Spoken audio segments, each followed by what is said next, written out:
receber a alegria de ver o meu filho ministrando nesse altar.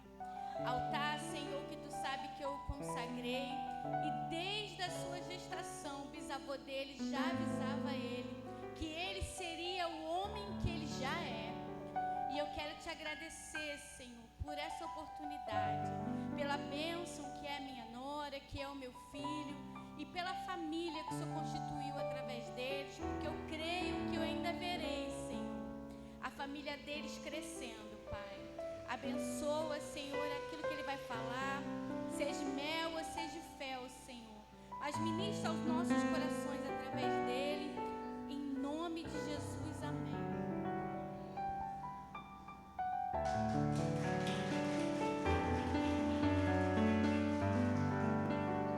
Saúde, amada igreja, com a paz do Senhor.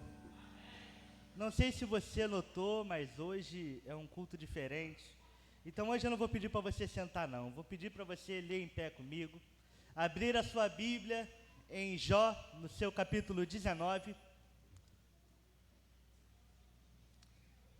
e ler junto comigo versículo 23 e 24. Amém? Eu espero mais um pouco, não tem problema, a gente espera.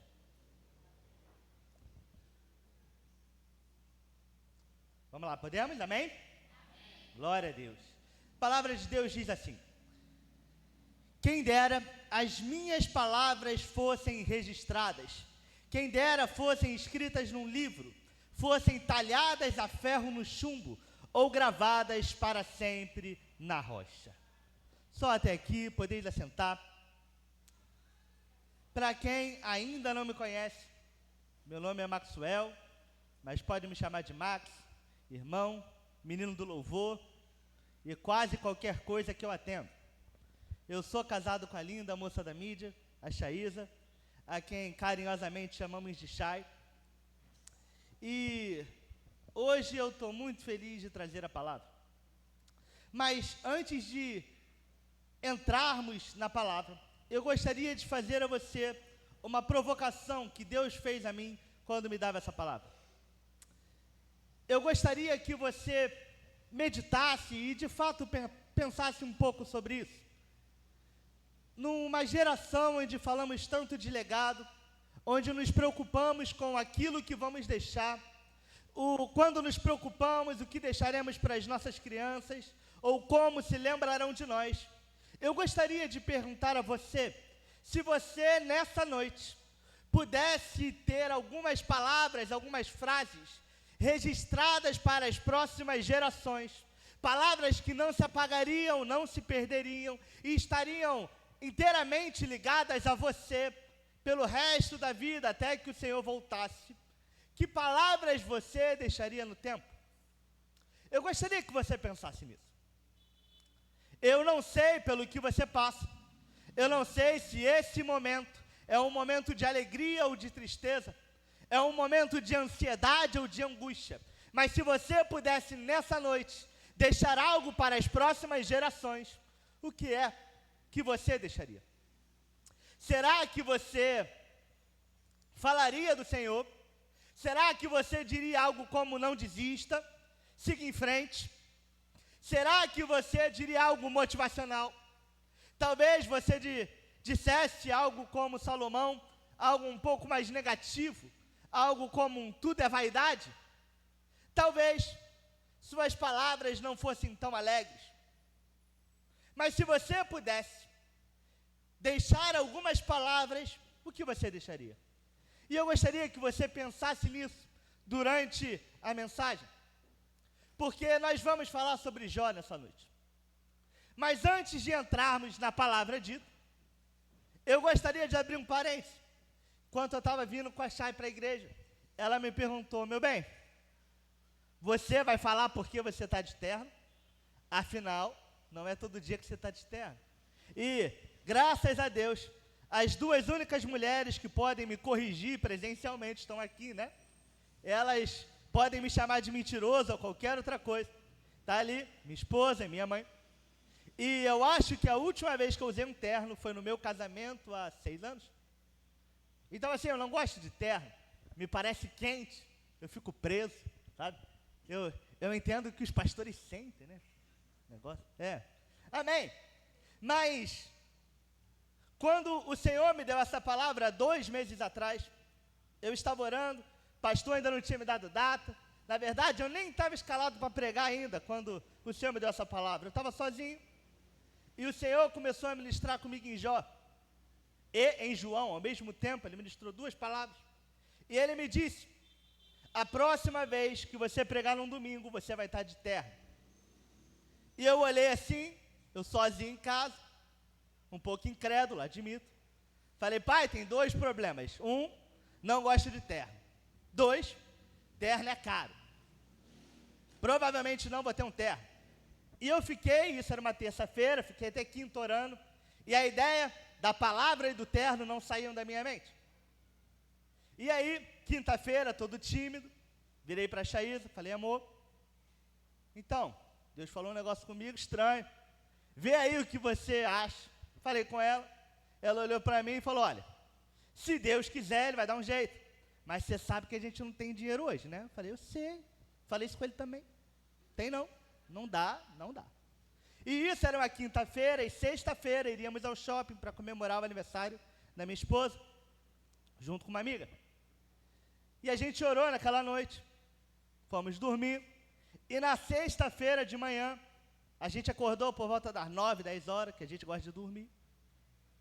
A gente viu que tinha uma notificação no celular da minha esposa às 6 da manhã. Às 6 da manhã, alguém que a gente tinha emprestado dinheiro há muito tempo, a gente nem lembrava que tinha emprestado, a gente não cobrava, e não estava esperando nada. A pessoa mandou o Pix com o valor que dava para pagar o cartão que, por algum motivo, eu vou ter que dizer que foi Deus, virou antes do previsto, virou naquele dia, dava para pagar ele, sobrava dinheiro, enfim, estamos de terra, olha que Deus, tá vendo? E eu não falo isso para mérito próprio, alguma coisa, mas isso eu quero que você entenda, que foi Deus para a sua vida. E por que Deus para a sua vida? Eu ainda não sei se você notou, mas quando Deus me falou que eu usaria terra, e eu fiquei incrédulo, Ele me falou algo. Ele disse: teremos um culto como antigamente. Eu falei: Deus, isso é bem difícil, assim, de verdade, eu não consigo entender como é um culto igual antigamente. Eu cheguei aqui e percebeu que hoje nós cantamos os hinos antigos, nós não estamos em live, todas as músicas foram tocadas por nossos instrumentistas, nós tivemos a prática de orar antes dos ministérios cantarem. Olha, eu não sei o que Deus quer falar com você, mas eu sei que é para você. E eu sei que você podia ter vindo em qualquer outro culto, mas Deus te trouxe essa noite. E se Ele te trouxe essa noite, deixe-me ser profético para você. Daqui você não sai sem resposta essa noite. Amém? Glória a Deus. Então vamos entrar na palavra. Quando Deus falou comigo em Jó, eu pensei: pai, quem me conhece sabe que normalmente eu fico nas cartas de Paulo. São minhas cartas favoritas da Bíblia. Eu não sou de ir para o Antigo Testamento, muito menos em Jó. Mas quando Deus me deu essa palavra, eu pensei: pai, palavra forte. E por que isso? Eu vou ter que voltar antes de a gente entrar no capítulo 19. Jó, existe muito debate sobre quando Jó viveu, em que período, se ele é poético, se ele é real. Creio eu que seja real. Creio eu que seja num período antes de Moisés, mas é um debate muito longo e que não vale a pena esticar. Mas eu sei o que a Bíblia diz. A Bíblia diz que Jó era um homem reto, íntegro e que tinha boas posses. Era um homem de riquezas, um homem influente, um homem com uma boa saúde, um homem com uma família já estruturada. Ele tinha o seu casamento, ele tinha 10 filhos, ele tinha servos, ele tinha animais, ele tinha campos. Jó era um homem bem de vida.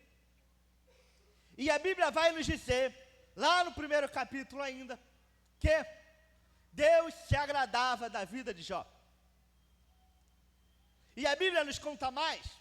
A Bíblia vai nos dizer que Satanás, ao rodear a terra, ele vai subir para fazer algum tipo de relatório ao Senhor. E não é Satanás que puxa assunto sobre Jó.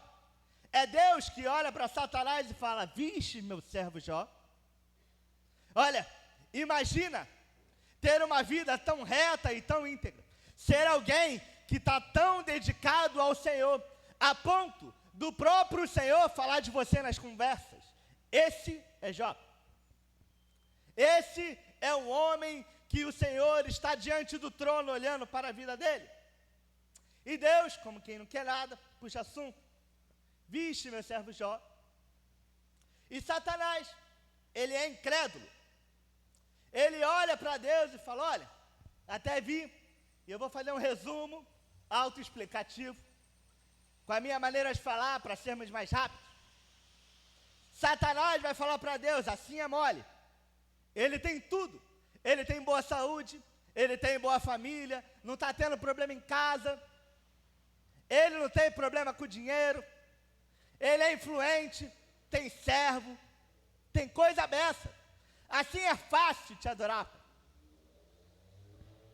Mas Deus é aquele que sabe de todas as coisas, inclusive sobre a sua vida. E esse é o primeiro ponto que eu quero destacar aqui na vida de Jó. É que Deus está sempre olhando para a sua vida. Olha, eu não sei se isso lhe causa temor, mas isso me causa temor, tremor e um pouco de ansiedade. Se Deus olha para a vida de Jó e fala, Deus mesmo destaca Jó como alguém reto e íntegro, eu tenho um leve medo e uma leve ansiedade com o que Deus pensa sobre mim. E se você não tem nada, se você não pensa sobre essas coisas, deveria parar para pensar. Imagina que Deus não é só aquele todo-poderoso que está preocupado com o terremoto lá na Venezuela, que não está só preocupado com vulcões, que não está só preocupado em voltar logo para a sua amada. Deus é aquele que tem tempo para olhar a sua vida. E não só para olhar a sua vida, como para saber quantos fios de cabelo você tem em sua cabeça. Esse Deus, esse mesmo Deus, é aquele que encontra um adjetivo para você. Então você pode me enganar, você pode enganar a igreja, você pode enganar o pastor, mas aquele que enxerga a sua vida, te conhece pelo nome e te chama por alguma coisa. Mas calma, isso não lhe deve causar temor. Por quê? Porque somos uma igreja que foi lavada, remida e santificada pelo Senhor. Independente de como foi a sua vida anteriormente, a partir do momento que você aceita Cristo, a sua vida passada já não importa. Deus o enxerga como salvo. E isso é mais do que suficiente. Mas eu não quero me aprofundar por aqui. Eu quero continuar a vida de Jó. E a Bíblia vai dizer que Deus, então, diante da audácia de Satanás, olha só, a audácia de Satanás não está em questionar a fé de Jó. Por quê? Porque não foi Jó que falou para Satanás que ele é reto e íntegro. Satanás está indo contra a palavra do Senhor, porque é o próprio Deus que declara sobre a vida de Jó. E assim como ele declarou sobre a vida de Jó, creio eu que Deus já declarou sobre a sua vida. Aquilo que Deus declarou sobre a sua vida, ainda que Satanás não goste, ainda que ele ache que está errado, ainda que ele ache que não vai se cumprir, a palavra de Deus é soberana. Mas Deus permite. Deus permite que Satanás comece a mexer na vida de Jó. E olha, talvez você esteja pensando, Max, é sério? Eu vou dizer, é sério. É com a permissão de Deus, que se você continuar olhando os capítulos de Jó, você vai ver que Satanás começa matando todos os filhos de Jó no mesmo dia. Mas não só isso. Toda a plantação de Jó é queimada no mesmo dia.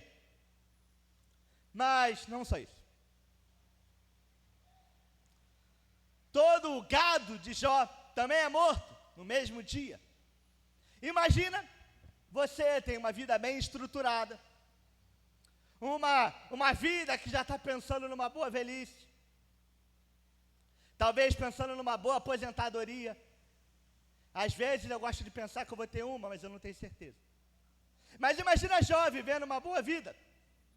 E a Bíblia vai nos dizer que Jó não só é temente a Deus e tem todas essas coisas, mas ele é tão temente a Deus que a Bíblia faz questão de nos mostrar que Jó ia para o altar todos os dias para integrar sacrifícios ao Senhor por ele e por sua família. Esse era Jó. Sabe, no meio de todas essas coisas, começam a chegar as notícias de que Jó está perdendo cada uma das suas riquezas. E olha aqui, é um outro ponto que quero destacar apenas como parênteses. A Bíblia nos diz que Jó tinha todas essas coisas, mas a Bíblia não nos diz que Jó sacrificava por suas riquezas. Quando Jó ia sacrificar, quando Jó ia entregar o seu melhor ao Senhor, ele entregava por sua família. Por que eu estou falando sobre isso?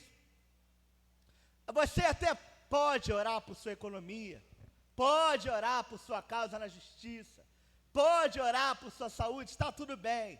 Mas não esqueça, a Bíblia sempre nos mostra homens e mulheres de Deus entregando a sua família sobre o altar. Lembre-se de entregar a sua família. Não importa se vocês estão brigados, não importa se você não concorda com A ou B, importa você fazer aquilo que a Bíblia nos manda. Vai orar por sua família? Vamos fechar o parênteses. Então, Jó recebe todas essas notícias. E olha, não vou ser hipócrita para você e dizer que isso é fácil. Receber notícias ruins nunca é fácil. Perceber que as coisas que você construiu parecem estar desmoronando nunca é fácil. É mais fácil acreditarmos que estamos passando por essas coisas por falta de fé. É mais fácil acreditarmos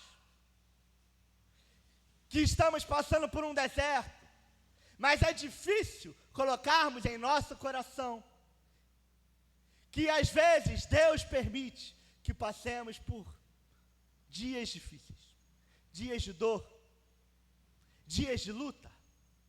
Mas a realidade é que a Bíblia nos mostra que Deus permite que os dias maus recaem tanto sobre os justos quanto sobre os ímpios.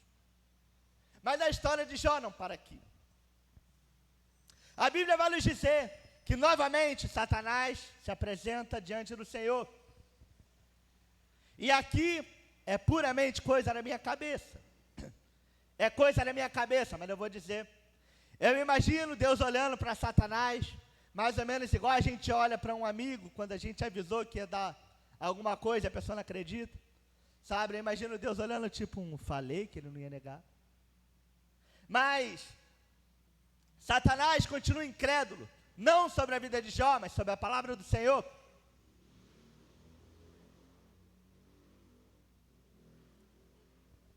Então, Satanás começa a falar a Deus: olha, pai, também com a saúde em dia é fácil.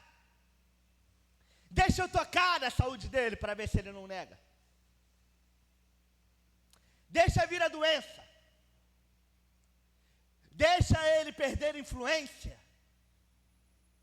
Deixa ele perder aquilo que é caro.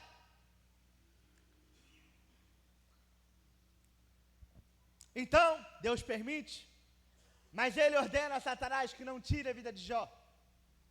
E talvez aqui você esteja falando: poxa, Mac, mas se Deus é onisciente, e ele sabia que Jó não negaria, por que deixar? Por que deixar a gente passar por essas coisas? Por que passar por dificuldades se ele sabe a resposta final? E nós veremos isso no fim do livro de Jó. Quando lá nos últimos capítulos, Jó vai declarar: eu conhecia a Deus por ouvir falar, mas eis que agora eu o conheço. Existem algumas situações de nossa vida que nos apresentam diretamente ao Senhor. E novamente, eu não sei pelo que você está passando, mas eu sei que Deus não te deixou sozinho.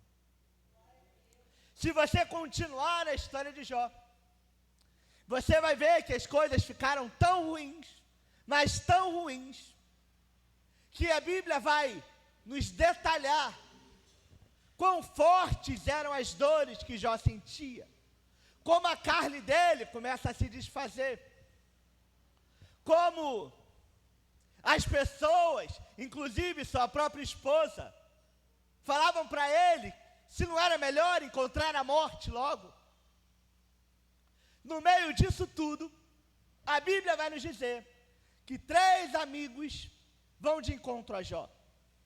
E olha, você pode achar que eu vou falar que ele andava com mais amizades, ou alguma coisa assim, mas a realidade é que não. Se você for olhar com carinho a história de Jó, vai ver que os 3 amigos dele vêm de longe. E eles, quando encontram Jó, eles não falam nada.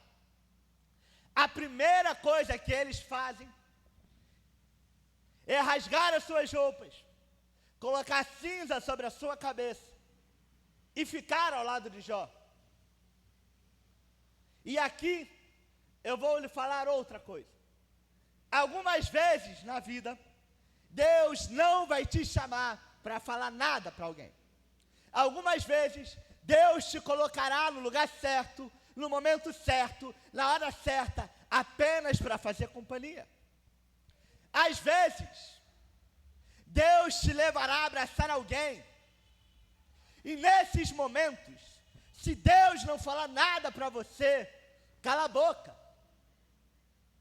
Alguns momentos, tudo que alguém precisa é de uma companhia. E naquele momento, Jó tinha 3 amigos ao lado dele. 3 amigos que choravam junto com ele, que entendiam a sua dor, que jejuavam por ele. Eu imagino os dias passando, e talvez eles orando por cura sobre a vida de Jó. Sabe?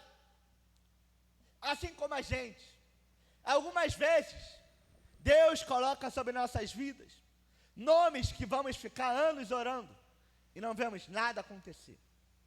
E algumas vezes, Deus coloca algumas vidas que em uma semana vemos milagres. E o caso de Jó é um caso como esse.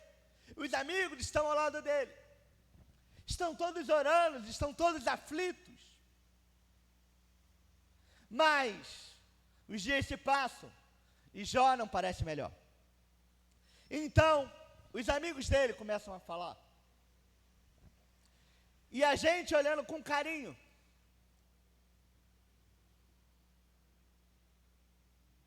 a gente observa que o que os amigos de Jó falam para ele não é tão diferente daquilo que muitas das vezes acreditamos sobre nossas vidas. A primeira coisa que eles vão acreditar é que Jó provavelmente em algum momento pecou. E eles vão começar a falar com Jó: Jó, se arrepende, irmão. Vai diante do Senhor.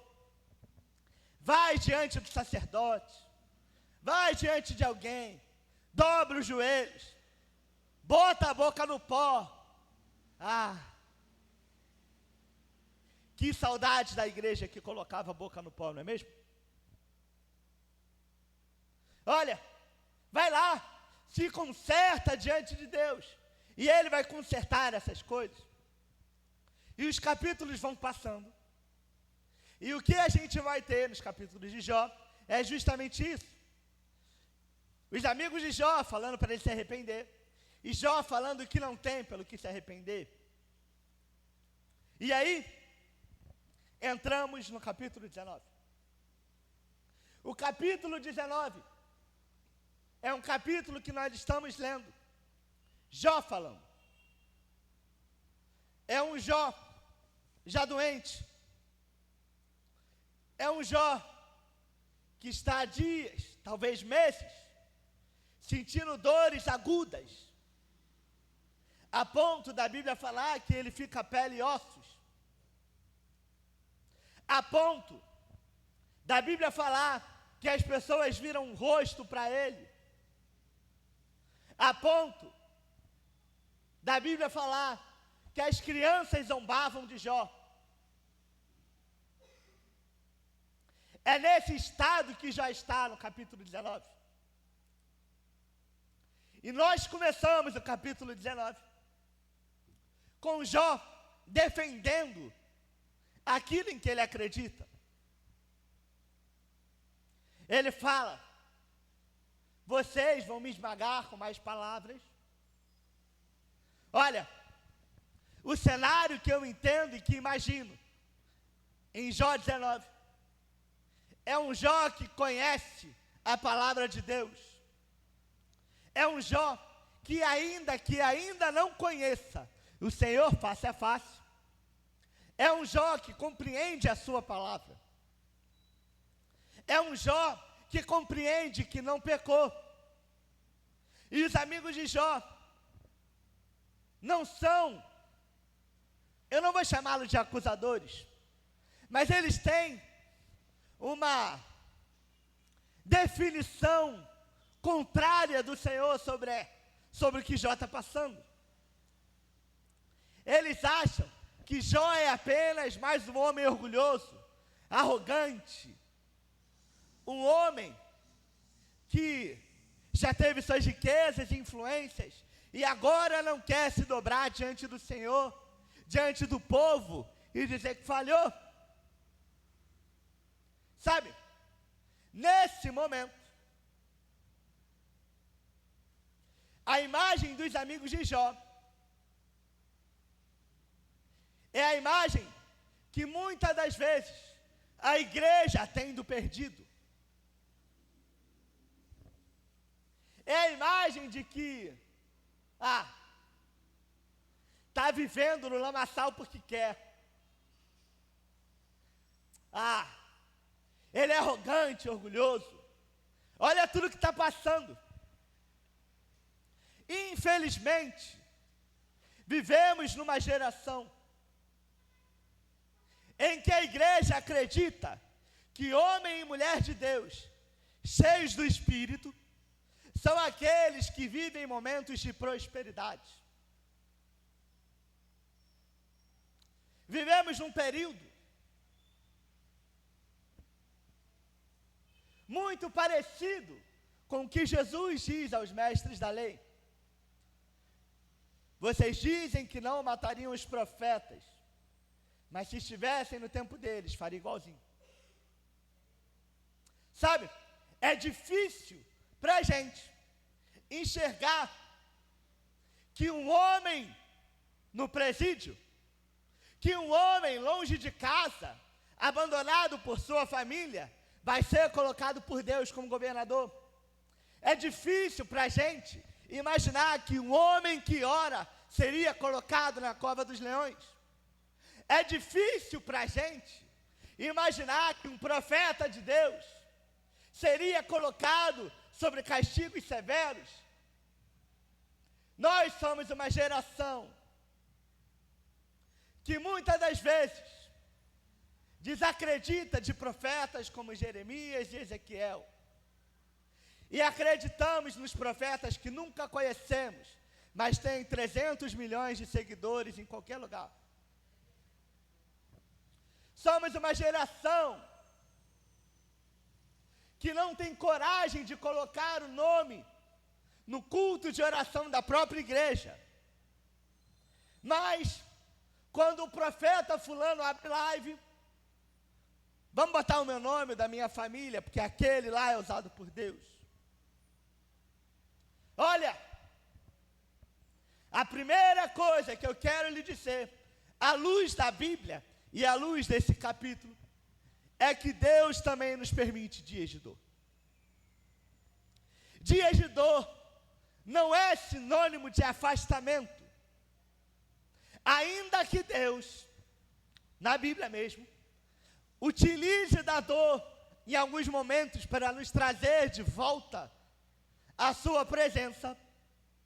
A dor necessariamente, os dias maus não necessariamente querem dizer que você se afastou.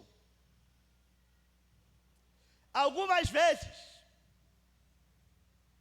os dias de luta, a doença, a injustiça, são oportunidades para glorificar a Deus com sua vida.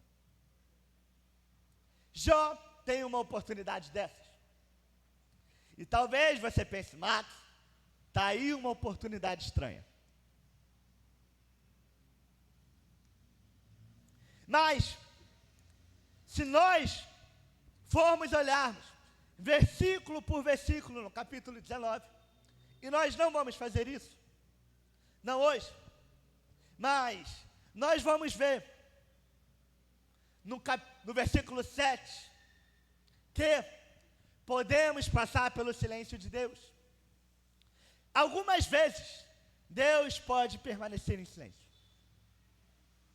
Algumas vezes, pode estar tudo difícil, você dobrar os joelhos, orar, pedir ao Senhor uma palavra, uma direção, e receber o silêncio. Jó está passando por isso, e a Bíblia nos é clara, de que apesar das circunstâncias, Jó não abandonou a Deus, mas ele passa pelos momentos de silêncio de Deus. Podemos nos sentir sem caminho. Lá no versículo 8, vemos Jó falando que não sabe para onde ir, não sabe o que vai fazer. Algumas vezes, você pode passar por situações em que a dor e a angústia é tão grande, que você não sabe o que vai fazer a seguir. Que a perda de uma pessoa lhe dói tanto, que a situação que você está vivendo lhe é tão desconfortável, que você não sabe o caminho. No versículo 9, vemos que podemos perder aquilo que nos parece importante. Podemos sim passar por períodos de fome, de desemprego. Podemos passar por períodos de angústias, de perseguições. Podemos ficar isolados. Podemos ver os amigos virando costas para a gente. Podemos perder familiares. Podemos perder nosso pai, nossa mãe, nossos irmãos. A Bíblia não nos isenta da dor. E apesar de sermos salvos, o próprio Jesus nos disse que ainda teríamos aflições.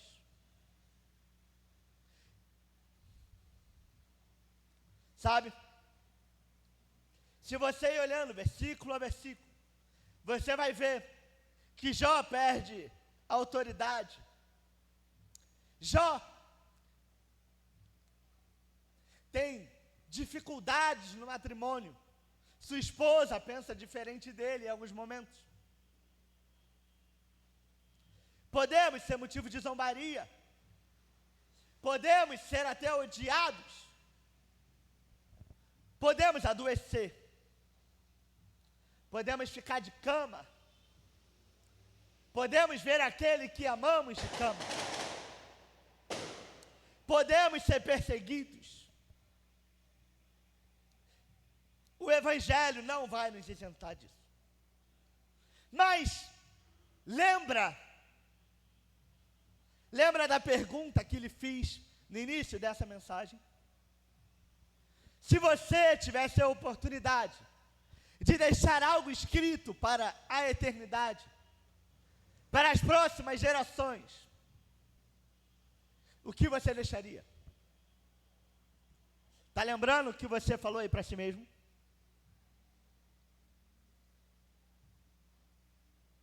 Jó declara isso enquanto ele está passando por todas essas coisas.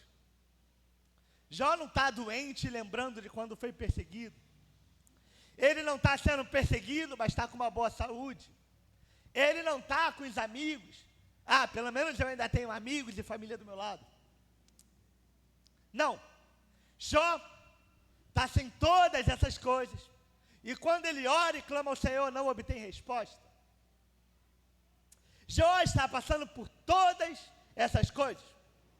E ele fala: quem me dera deixar escrito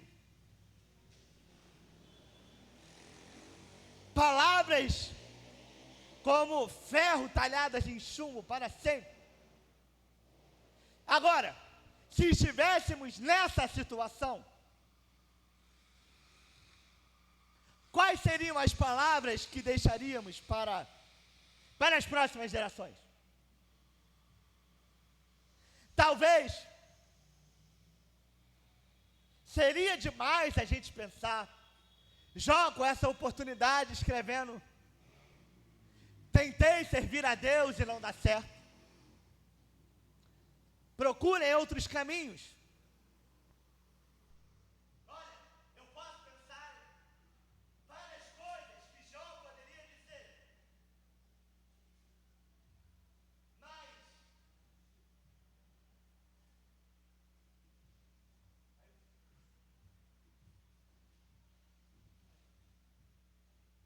agora sim. Eu posso pensar em várias coisas que eu diria na situação de Jó.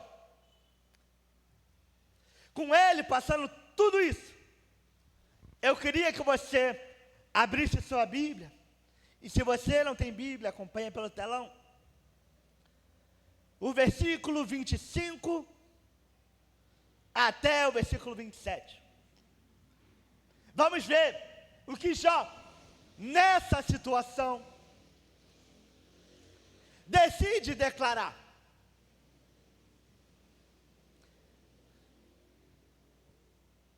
Eu sei que o meu Redentor vive, e que no fim se levantará sobre a terra. E depois que o meu corpo estiver destruído, e sem carne, verei a Deus. Eu o verei com os meus próprios olhos, eu mesmo e não outro, como anseia no meu peito o coração. Olha, sabe o que isso significa? Que sobre a sua dificuldade, eu sei que o meu Redentor vive. Sobre a doença, eu sei que o meu Redentor vive. Sobre a morte, eu sei que o meu Redentor vive. Independente da sua situação, Jó nos deixa uma palavra, uma certeza. Eu sei que o meu Redentor vive, e isso é suficiente. Olha, ele podia parar por aqui, mas Jó ainda é profético e nos diz: e no fim se levantará sobre a terra. Olha, Jó diz isso no futuro porque não teve a dádiva que a gente tem. Mas nós podemos mudar essa frase. Sabe por quê? Porque nós sabemos que o nosso Redentor vive e que já se levantou sobre a terra. Por que nós temos certeza? Você pode ir em Jerusalém. A tumba fica aberta para visitação. Vai lá, entra no sepulcro. Pode olhar, não tem nada. Sabe por quê? Que eu sei que o meu Redentor já se levantou. E eu sei que ele vive. Então, já não há mais motivos para temer. Max, então eu não posso chorar? Pode, irmão. A Bíblia diz: o choro pode durar uma noite, mas a alegria virá pela manhã. E eu não sei a sua manhã, mas a minha estrela da manhã já se levantou e está vivo. Eu sei que ele vive. Sobre a sua dificuldade, deixa eu lhe declarar: eu sei que ele vive. Talvez seu problema seja financeiro, seja um problema a ver com justiça, seja um problema a ver com alguém. Alguém me feriu, alguém da igreja me feriu, alguém que eu imaginava que iria agir de maneira diferente. Achei que ia me abraçar e não me abraçou, não me acolheu. Ah, meu irmão, minha irmã, peço-lhe perdão em nome da igreja. Mas olha, não é porque o vaso está sujo que a água viva dentro dele também está impura. Sabe o que isso significa? Que não é porque alguém da igreja te feriu, que isso significa que o Senhor te feriu. Ele me trouxe aqui para lhe dizer uma coisa, para te lembrar uma coisa. Ele vive e já se levantou sobre a terra. Olha só, ele não se levantou apenas por se levantar. O homem e a mulher pecaram, caíram. Só existem duas coisas que colocam todo homem e toda mulher no mesmo lugar de fala. Independente de riqueza, status, saúde. Só duas coisas nos colocam no mesmo lugar. Primeiro, pecado. Todos nós pecamos e destituídos fomos da glória de Deus. Significa que nós mesmos não conseguimos nos achegar a Ele. E qual é a segunda coisa que nos transforma iguais? A graça misericordiosa de Deus. Não importa o quão ruim tu foi, quão ruim você é, a graça de Deus é suficiente. Ele deixou a sua glória, desceu como um menino, passou pela gestação, foi bebê, cresceu, virou homem, ficou 3 anos e meio ministrando sobre a terra. Ele veio para os seus e os seus o rejeitaram. Morreu e ressuscitou por você. Então a frase "eu sei que o meu Redentor vive" não é só uma convicção, mas uma palavra de fé. É uma certeza de que Ele vive e que se levantou, não apenas porque tinha poder para se levantar, mas para que você pudesse ser levantado com Ele. Olha, se Jó parasse aqui, estava tudo bem. Mas Jó continua e diz: depois que o meu corpo estiver destruído sem carne, verei a Deus. E aqui tem uma palavra talvez não tão agradável. Já não diz que tem certeza que Deus o livrará de todas essas coisas. Já não diz que porque ele sabe que o Redentor dele vive, e que ele sabe que o Deus dele é todo poderoso, ele não diz que sabe que sairá ileso de todas essas coisas. Mas sabe qual é a certeza de Jó? É a mesma certeza da igreja amada. É a certeza de que, ainda que minha carne se desfaleça, ainda que Ele não me tire dessa circunstância, ainda que tudo pareça perdido, a minha esperança final não tem a ver com essa terra. Ainda que a doença me mate, ainda que a tristeza me assole, ainda que a depressão venha, ainda que a angústia venha, eu sei que eu verei o meu Senhor.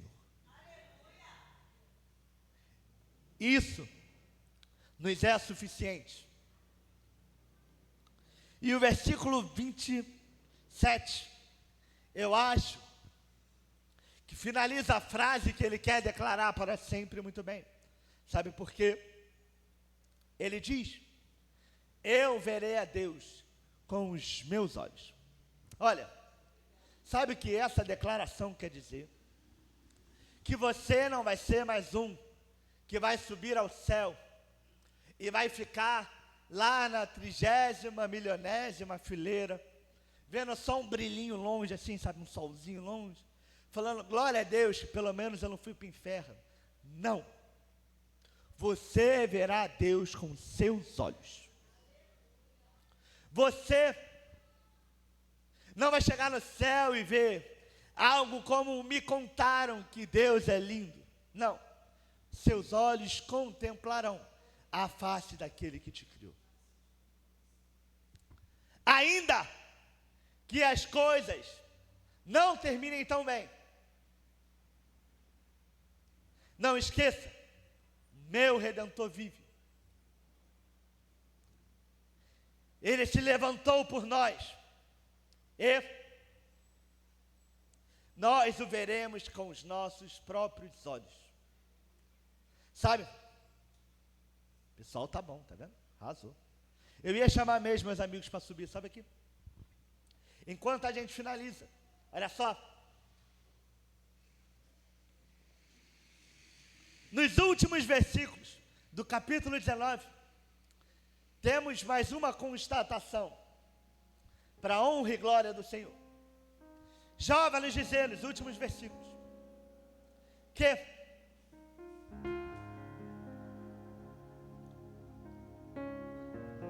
ainda que você esteja sendo perseguido, ai daquele que te persegue. Sabe? Olha o versículo 29. Melhor será que temam a espada, porquanto, por meio dela, a ira lhes trará castigo. Então vocês saberão que há julgamento. Sabe o que isso quer dizer?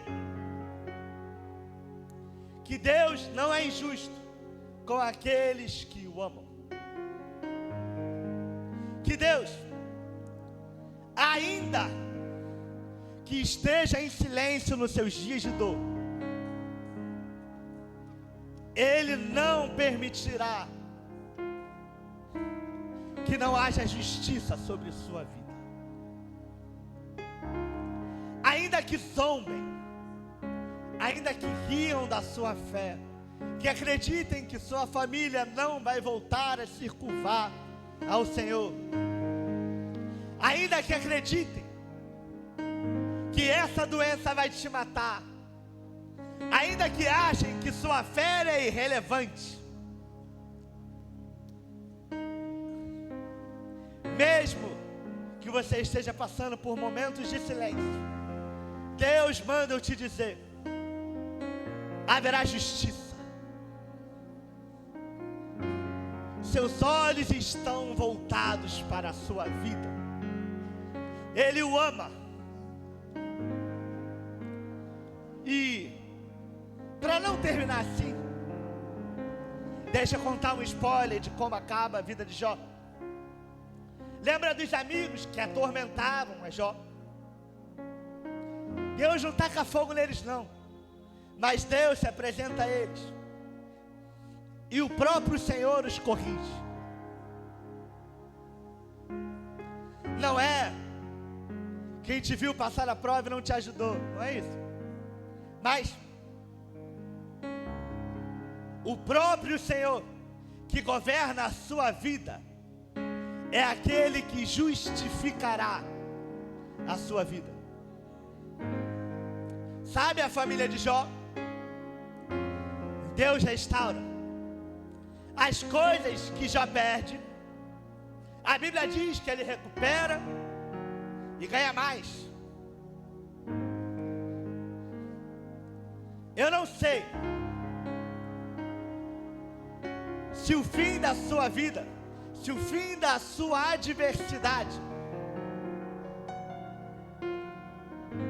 é retorno de bênçãos. Eu não sei, não posso lhe confirmar com certeza, mas uma coisa eu posso lhe dizer: eu sei que o meu Redentor vive.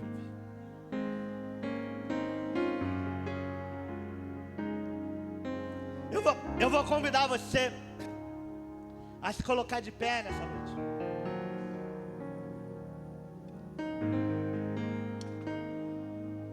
Vou convidar você também a fechar os olhos. Para quê? Para colocar diante do altar do Senhor mais uma vez a sua necessidade. Para quê, mas? Porque independente da situação, nós cremos que o nosso Redentor vive.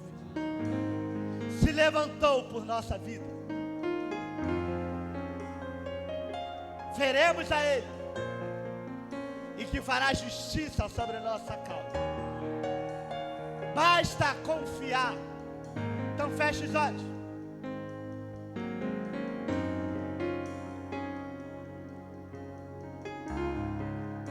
Me peguei perguntando o que pode Deus fazer?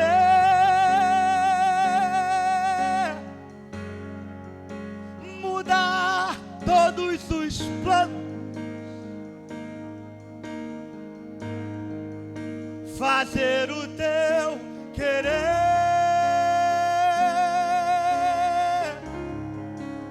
fazer o que lhe apraz,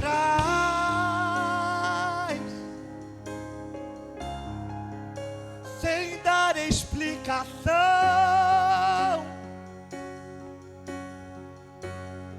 conhecer teus sentimentos e avaliar tua reação.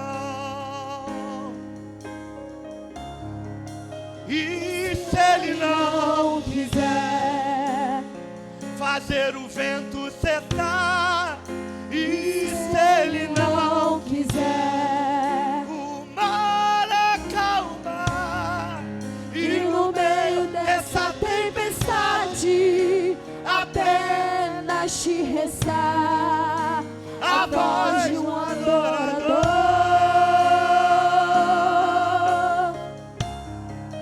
E se Ele não quiser matar a Faraó, te levar lá no deserto e te deixar só, e no meio da diversidade um exército inimigo vier te afrontar, questiona ou adora, questiona ou adora. Se Ele nada fizer, me mostre a sua fé, questiona ou adora, questiona, questiona ou adora, questiona ou adora. Se Ele nada fizer, me mostre a sua fé, questiona ou adora.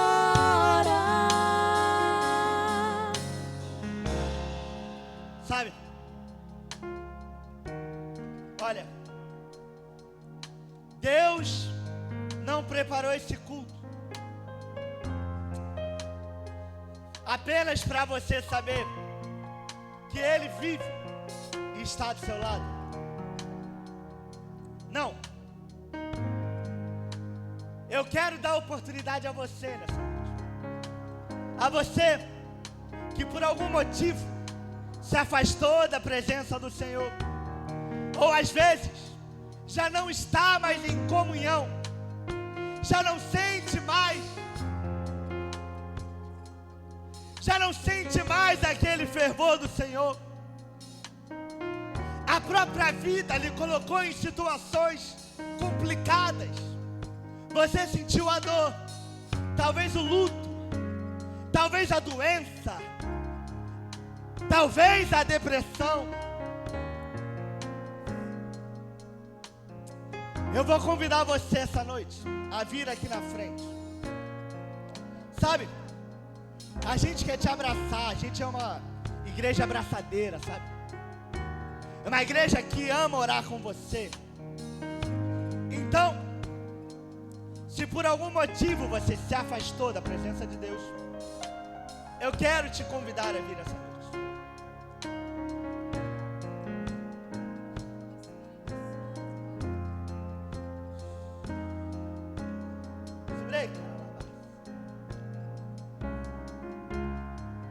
E se Ele não quiser fazer o vento cessar, e se Ele não quiser para acalmar, e no meio dessa tempestade apenas te restar a voz de um adorador.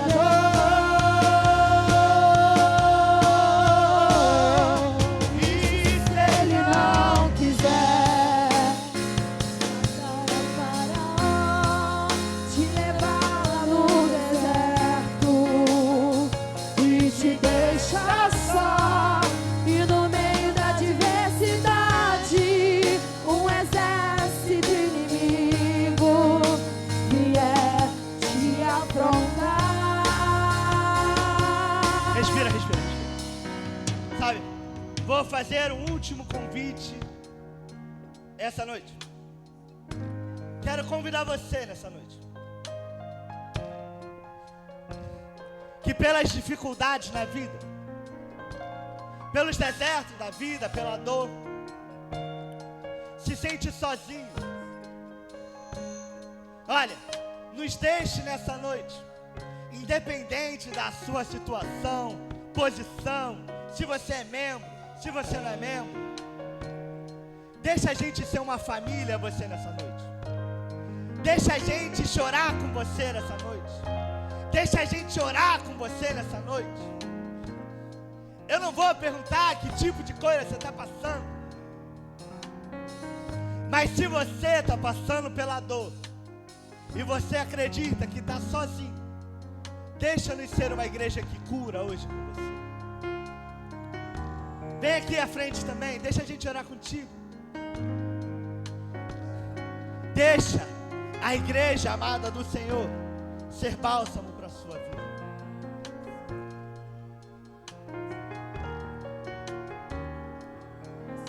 E a gente vai cantar mais uma vez.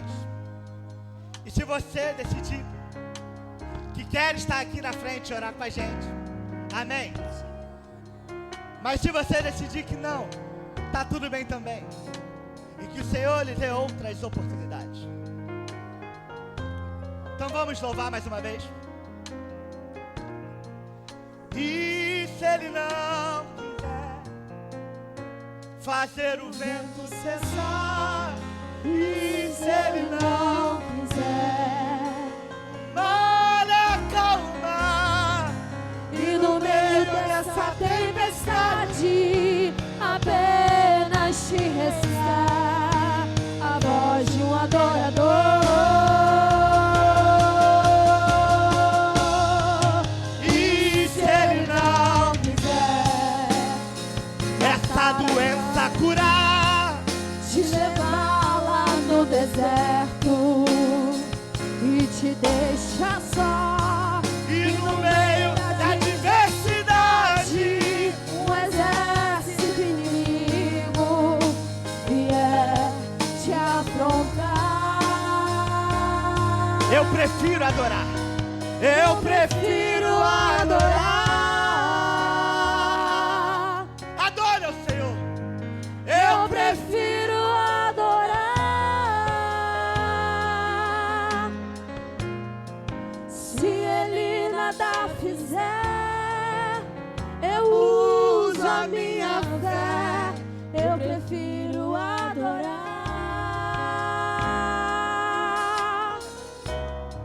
Eu prefiro adorar. Espírito Santo, Eu prefiro adorar. preferimos, Senhor. Se Ele nada fizer, a minha fé, eu prefiro adorar. Pai, diante da palavra, Senhor, pregada aqui neste lugar, Pai, o teu servo, Senhor, está aqui à frente, Senhor, revelando toda a dependência que ele tem de Ti, Pai. Senhor, e a Tua palavra hoje nos garantiu, Senhor, nós não estamos só, Pai. Em meio às dores, em meio às adversidades, em meio às perseguições.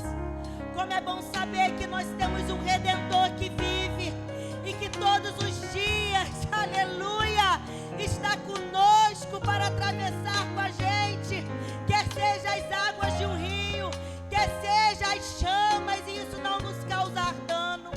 Muito obrigada, Senhor, que nessa noite o Senhor venha fortalecer a fé do teu servo, Pai. Que o Senhor venha visitar a sua casa, a sua família, a sua descendência. Continua, Senhor, em nome de Jesus, ó Pai, glorificando o teu nome que é santo na vida do irmão André.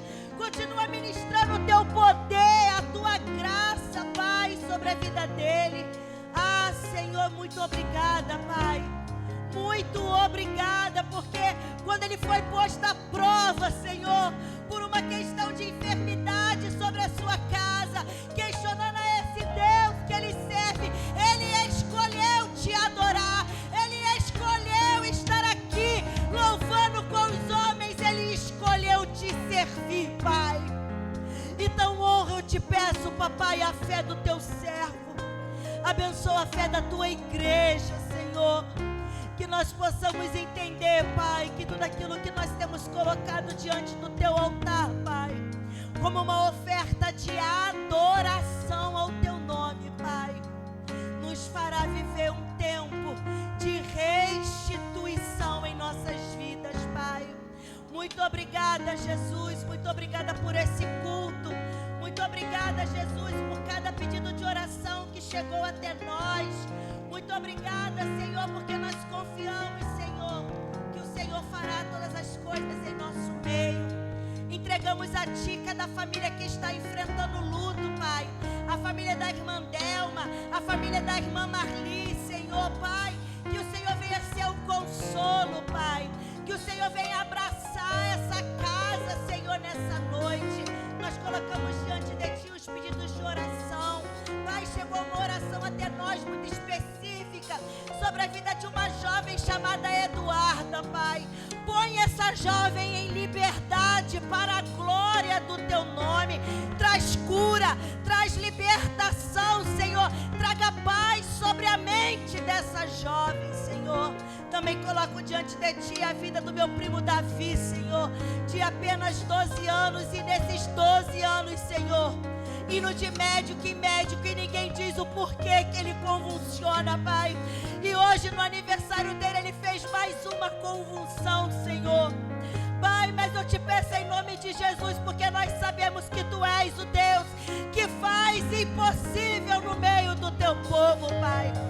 Fortalece a fé da minha prima nesse dia de adversidade, Pai. Fortalece a fé da irmã Ana Maria. Fortalece a fé, Senhor, da nossa irmã Rosângela. Fortalece a fé de cada um, Pai, que tem colocado a sua vida diante do altar, Pai. Porque a nossa oração chegará a Ti, Senhor, e nós viveremos milagres. Obrigada, Senhor, por esse culto, Pastor Jurandir.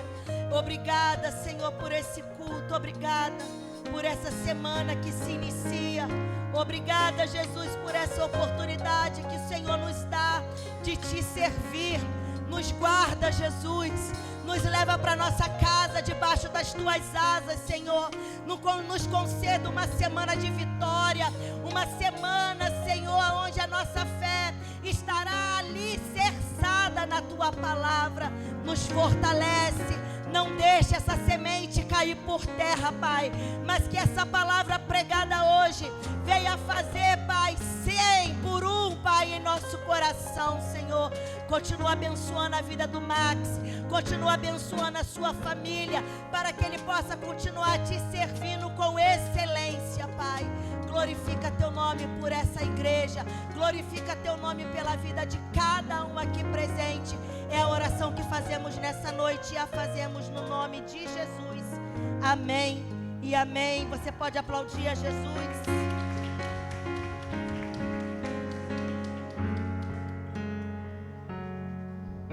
Glória a Deus, aleluia. Louvado seja o nome do Senhor. Foi a palavra de Deus para os nossos corações esta noite. Foi alimento para nos fortalecer para mais uma semana aí de luta, de vida, com tantas coisas tentando nos desviar de Deus, tantas coisas se levantando contra a nossa fé, aumentando a nossa luta. Mas quando a gente ouve uma palavra como essa, a gente se fortalece, a gente vê que verdadeiramente nosso Deus, Ele vive e nós vamos, independente da condição que nós estivermos, nós vamos vê-lo face a face. Eu faço minhas as palavras de bênção da Elaine, a missionária Elaine, sobre a tua vida, sobre a tua casa, em nome de Jesus, amém? Igreja, na triste notícia da partida da nossa irmã Marli, o sepultamento será amanhã, aqui na Solidão, a partir das 10h30 da manhã, o velório e o sepultamento às 11h30, tá ok? 11h30. Quem puder comparecer, por favor. Se não, fique em espírito de oração, para que a família esteja recebendo todo o conforto de Deus, nesse momento tão difícil, que é o momento da partida de um ente querido, tá ok? Louva a Deus mais uma vez pela sua vida. Muito obrigado pelo privilégio de tê-lo aqui conosco, fazer parte desta igreja, ser membro desta casa. Eu louvo a Deus por isso e te agradeço. Vou pedir ao Carlos, nosso vice-moderador, para que esteja fazendo esta oração, a nossa saída. E vou pedir ao presbítero Joseilton que impetre a bênção apostólica. Ele veio falar comigo assim: pastor, eu estou com essa camisa porque eu vim do trabalho. Glória a Deus, porque tu veio do trabalho e priorizou ao Senhor antes de ir para casa descansar. Glória a Deus, louvado seja o nome do Senhor. Tá bom, gente? Muito obrigado pela tua vinda a este lugar. Foi um prazer cultuar a Deus junto contigo em mais este culto, mais esta noite. Amém, Carlos? Aleluia. Mais uma vez, sou da Madeirinha com a paz do Senhor Jesus.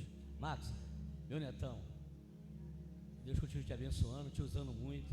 É a nova geração que o Senhor vai lapidar cada vez mais, capacitar cada vez mais, dar mais ferramenta, mais habilidade e abrir o nosso leque do entendimento para receber mais e mais essa palavra que vem do coração de Deus, do trono de Deus, para os nossos corações.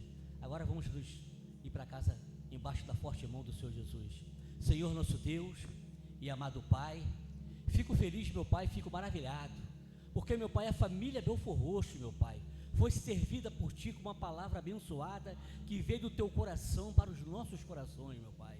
Agora, meu Pai, contempla, meu Pai, a família Belfor Roxo, contempla cada um que está aqui, meu Pai, contempla cada um, meu Pai, que está aqui, meu Pai, do qual botou o Teu coração na Tua presença, meu Pai. Contempla a mente de cada um, a necessidade de cada um, os anseios de cada um, meu Pai, os sonhos de cada um, meu Pai, assim como o meu Pai.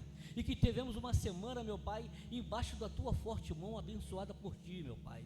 Leva o Teu povo, meu Pai, e cobre com o Teu sangue, Senhor Jesus, a Tua igreja, guardando do homem sanguinário, da bala perdida, da violência do trânsito, dos dados inflamados do maligno, das hostes do mal, das hostes da perversidade, da crueldade, meu Pai, das hostes da semelhança e das hostes sanguinárias, meu Pai. Nos abençoa e nos dá uma semana, meu Pai, de vitória na Tua presença. Sabemos que vamos ter luta, mas luta com o Senhor, assim como Jó teve. A vitória é certa, porque sabemos que o nosso Redentor vive e reina, e nossa vida está nas mãos dele, meu Pai. Tudo isso te pedimos e assim te agradecemos, no nome santo do Senhor Jesus, para a Tua glória. Amém, Jesus, e graças a Deus. Passa a todos, amém? Faz conchinha. Que o grande amor de Deus, criado por Jesus Cristo, e as duas questões do Espírito Santo, todos vós todos digam amém. Está encerrado em nome de Jesus.